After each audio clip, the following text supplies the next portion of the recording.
Amis rôlistes, bonjour. Alors aujourd'hui, je voulais vous parler d'un jeu en fait qui est passé un peu en dessous des radars.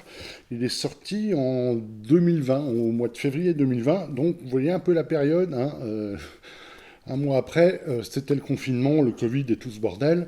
Résultat des courses, bah on n'en a pas trop parlé à sa sortie. C'est un jeu de chez JDR Édition qui s'appelle Le Club. Un jeu de jeune série d'Elpature. Alors, je ne sais pas si je prononce bien son nom, vous m'excuserez si c'est le cas. Donc, un jeu qui est sorti chez JDR Édition et qui vous propose en fait de jouer des agents secrets ou des agents très spéciaux, parce qu'ils sont vraiment très très spéciaux. En effet, vous allez jouer ou des aliens, ou des monstres de Frankenstein, ou des vampires et d'autres monstres, entre guillemets, de ce type. Alors aujourd'hui, je vous parle du club et on va voir ça en détail.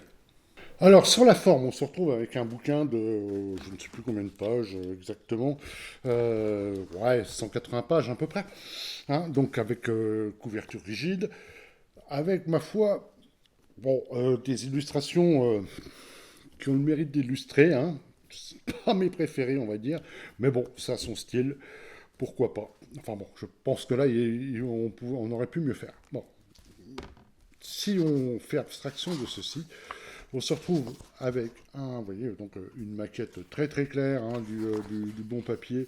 C'est écrit assez gros d'ailleurs. Les dessins à l'intérieur sont quand même plus chouettes que la couve, hein. Donc voilà.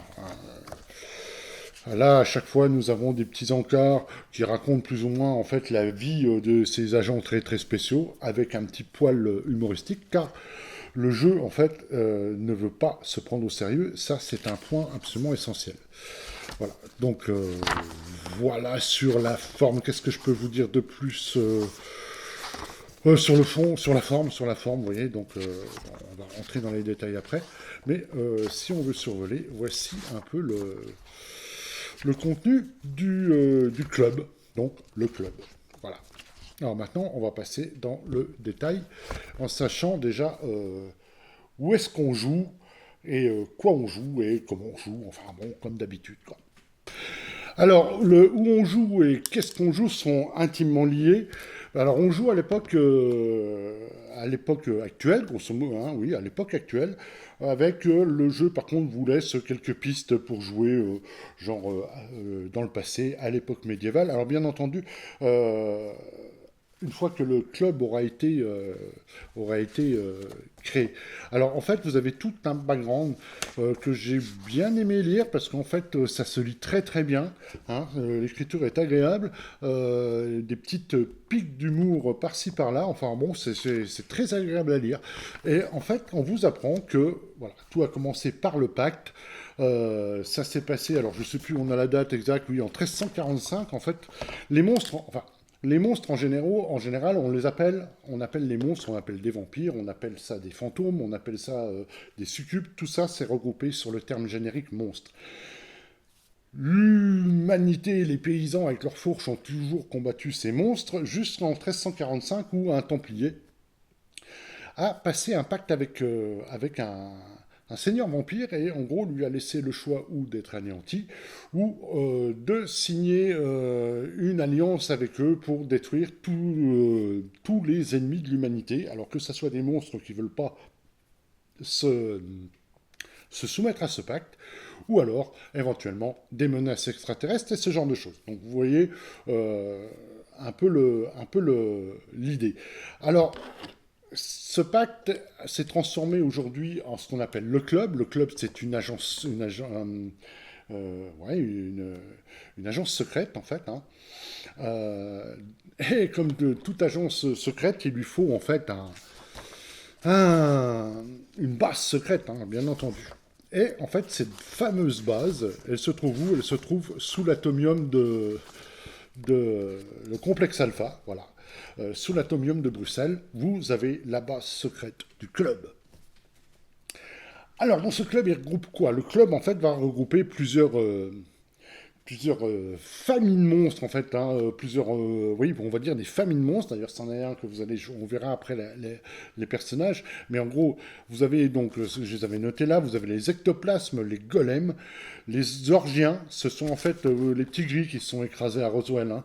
Les lycanthropes, les succubes et les vampires. Et tout ça, ça fait partie de cette agence secrète qui vit donc qui s'appelle le Club et qui vit dans le complexe Alpha sous l'atomium. Donc le jeu, par contre, effectivement, comme je l'avais dit, c'est un jeu qui ne se prend pas au sérieux.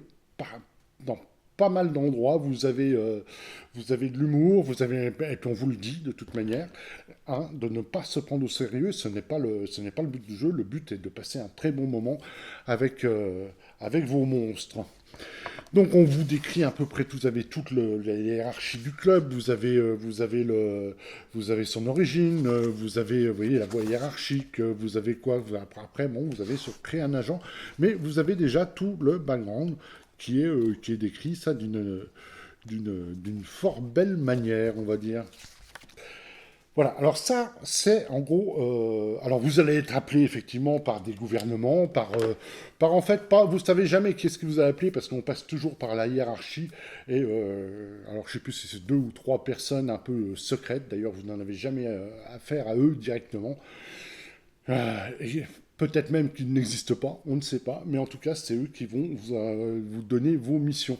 Alors bien sûr, les monstres en eux-mêmes, bah, en fonction de leur on dire, caractère monstrueux, ne vont peut-être pas forcément vivre au milieu des humains, quoique il y en a certains qui vont essayer. Par contre, d'autres, quand ils ne sont pas en mission, vont peut-être vivre un peu à l'écart de l'humanité. Voilà. Alors maintenant, on va voir au niveau des personnages, parce que dans le système, on a aussi quelque chose qui fait que, quand je vous disais que ça ne se prenait pas au sérieux, parce que vous avez là, chaque personnage a une faille, et on va y venir, vous verrez, c'est assez sympa. Alors, la création d'un agent est relativement simple, hein. Tout est résumé ici, en fait, hein, page 29. Vous allez choisir une famille. Alors, c'est une famille de monstres. Vous allez choisir un profil. C'est, allez, entre guillemets, ça va être sa fonction, sa classe, si vous voulez. Et après, vous allez le personnifier. Alors, chaque personnage, en fait, est caractérisé par des attributs, donc des caractéristiques, en fait, qui sont puissance, précision, mentale et sociale. Tout ça sur une échelle de 1 à 5, et vous avez une dizaine de compétences qui sont également sur une échelle de 1 à 5. Bon, après, vous avez des points de vie, et d'autres choses, on y vient tout de suite. Voilà. Donc voilà, créer un agent, vous voyez, les compétences, il y en a 10. Hein, elles sont ici, il y a athlétisme, baratin, combat, conduite, furtivité, perception, représentation, savoir, sciences, technique. Donc vous voyez, c'est très ramassé, et comme c'est un jeu il y a des règles simples, bah, vous n'avez pas 50 000 compétences, ce qui est très bien pour ce type de jeu. Vous avez des pouvoirs, donc également, et qui sont rattachés en fait aux monstres que vous allez personnifier. Donc vous pouvez choisir de jouer un ectoplasme, et un ectoplasme, on vous donne en fait son background, son background. On vous explique qu'est-ce que c'est l'ectoplasme, enfin en tout cas au sein du club, et on vous donne en fait les pouvoirs que peuvent prendre un ectoplasme. Donc là par exemple vous avez apparence éthérée, hein, il y en a 1, 2, 3, 4, 5, 6, 7, 8. Et parmi ces 8 pouvoirs, vous allez en choisir 3. Donc, ce qui va permettre de varier en fait les personnages, ils n'auront pas les mêmes pouvoirs. Hein. Donc, il y avait apparence éthérée, par exemple, vous avez champ de force, vous avez épouvantable, immatériel, invisible, possession, télékinésie, télépathie. Voilà. Ensuite, chacun de vos personnages est caractérisé par une faille. Alors, la faille, c'est un peu un défaut qui va se manifester suite à un jet de dés pourri. Et en général, ça va se passer toujours au plus mauvais moment, et vous allez, votre monstre va commencer à faire à peu près n'importe quoi. Enfin, à peu près n'importe quoi. Il va appliquer la faille de sa faille à lui. Alors déjà, les failles, vous voyez, il y en a 6. Et alors elles sont toutes associées au type de monstre que vous jouez. Hein. Un ectoplasme n'aura pas les mêmes failles qu'un golem, par exemple. Donc, vous allez lancer un D6, là c'est aléatoire, et vous allez avoir une faille. Alors par exemple, instable, l'ectoplasme a du mal de garder ce qui reste autour de lui en un seul morceau. Dès qu'il est sous tension, il y a un risque pour qu'il disparaisse momentanément de la circulation. Mélancolie, l'ectoplasme regrette l'époque où il était vivant et parfois il s'arrête pour se remémorer le temps passé sans rien faire d'autre que de se lamenter sur son sort. Autant vous dire que dans une situation de stress, ce genre de choses peut être un peu gênant. Et à chaque monstre, on va dire, vous avez des attributs, des valeurs d'attributs de départ. Alors comme je vous le disais tout à l'heure, il y en a 4, il y a puissance, présence, mentale et sociale. Voilà. Et les ectoplasmes ont 20 points de vie, plus sur mental. Ceux qui ne sont pas morts vivants, c'est 20 points de vie, plus sur puissance. Vous voyez, c'est très très simple. Donc, qu'est-ce qu'on a d'autre? On a les golems. Hein. Donc, les golems, c'est un peu les monstres de Frankenstein, avec leur pouvoir associé, genre bombe électromagnétique, ce qui pourrait être sympa, ou choc électrique. Hein.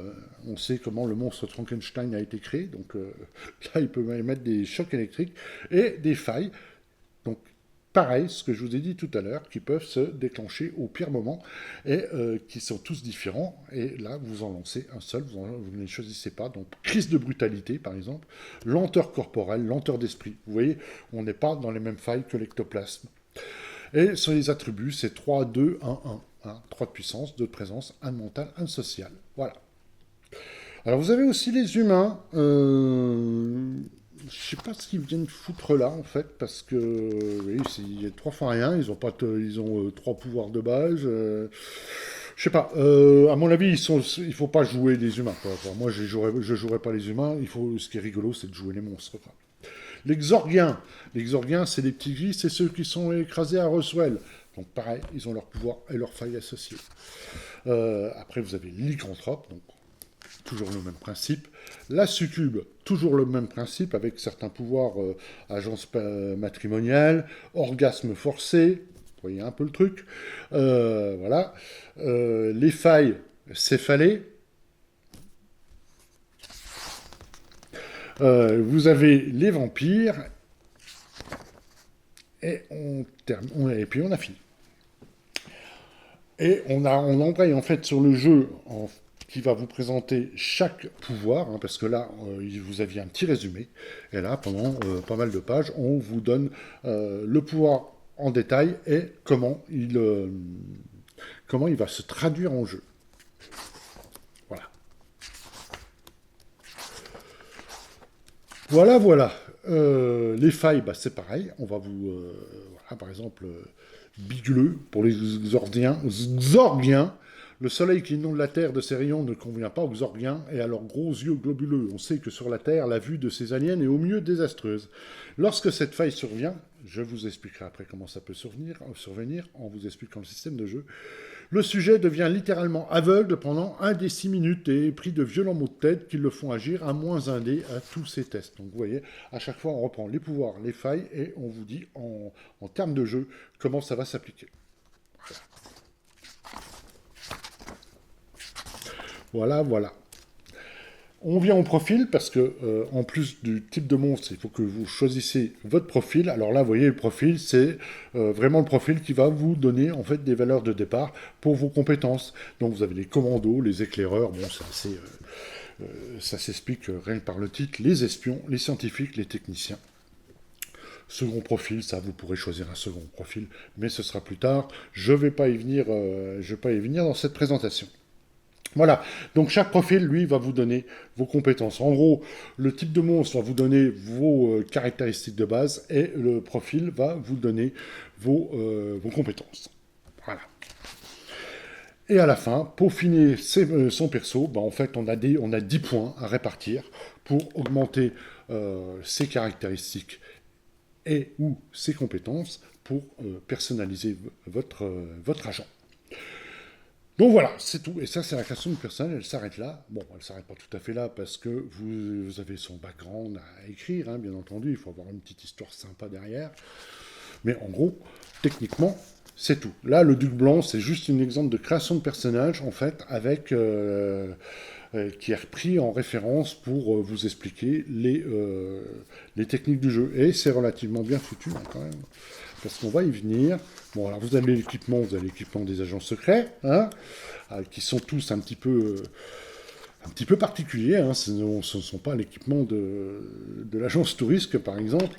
Des semelles collantes, un ouvre-boîte. Alors, c'est pas un ouvre-boîte standard, hein, c'est pour craquer des codes, communicateur universel. Le caquetteur, ça j'aime beaucoup. Ça simule en fait des voix dans une pièce. Bon, voilà, vous en avez quelques-uns, il n'y en a pas 12 tonnes. Pareil, les armes, il y a des armes un peu particulières, il n'y en a pas 12 tonnes non plus. Les véhicules, voilà. Et là, on arrive aux règles de jeu, et vous allez voir, c'est assez simple.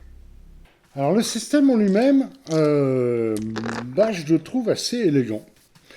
Donc, vous avez vos caractéristiques, hein, enfin, ce qu'on appelle ici dans le jeu vos attributs, donc les fameuses puissances, sociables, précision. Donc, ça, c'est des valeurs entre 1 et 5 que je vous ai dit. Donc, ça va vous faire lancer entre 1 et 5d6. Pour réussir un test, il faut que vous fassiez en dessous de votre... Vous lancez les dés, et chaque dé dont la valeur faciale est inférieure ou égale à la compétence associée à votre action, donc, hein, parce que vous allez avoir un attribut qui est choisi, force par exemple, et je sais pas, je crois qu'il doit y avoir un truc genre corps à corps ou combat, qui est de 1 à 5 aussi. Admettons que vous ayez 4 en force, vous allez lancer 4 dés. Admettons que vous ayez 2 en compétences de combat, tout ce qui est 2 en dessous fait un succès. Donc là, je fais un succès. Ça, c'est bon. Si, par contre, je ne fais aucun succès et que j'ai au moins un double, donc là, ce serait le cas. Vous voyez, j'avais dit j'ai 2 en... Admettons que j'ai 4 en puissance et que j'ai 2 en combat, en fait, vu que j'ai aucun dé inférieur ou égal à 2, c'est un échec, mais en plus j'ai un double. Et là, le double va déclencher la faille, la fameuse faille de tout à l'heure. Donc c'est comme ça que les failles vont se déclencher en cours de jeu. Ça vous donne un système donc, qui est compréhensible très rapidement et qui fonctionne vachement bien. Donc voilà.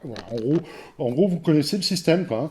En gros, si vous faites un succès, alors ce que j'ai pas dit quand même, c'est que si vous avez qu'un seul succès, c'est un succès, c'est réussi, mais il va se passer quelque chose. Si vous avez 2, c'est un succès complet, point. 3, on s'en fout. 0, c'est un échec. Si vous faites un double, dans ce cas-là, vous déclenchez la faille de votre personnage. Voilà, alors la faille en combat fonctionne un peu différemment. C'est pas forcément la faille de votre perso que ça va déclencher, parce que ça déclencherait à peu près toujours la même chose. Mais on vous donne des exemples, en fait, de failles que vous pouvez déclencher dans un combat.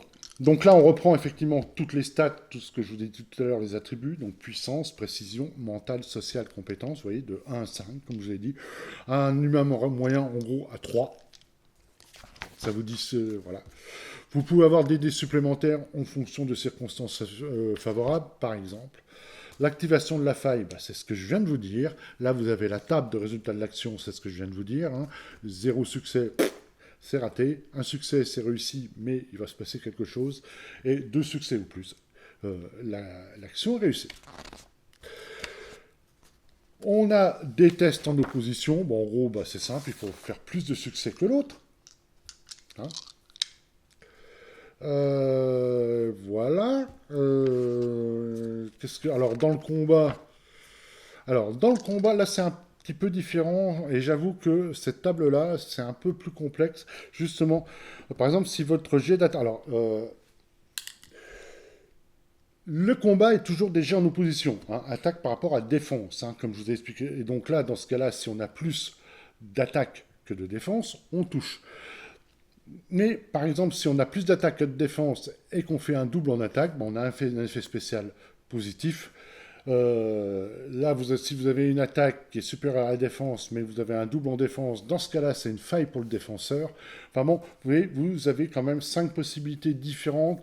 Alors, ça, il faut se les mettre en tête, parce que c'est peut-être pas forcément immédiat dans la compréhension.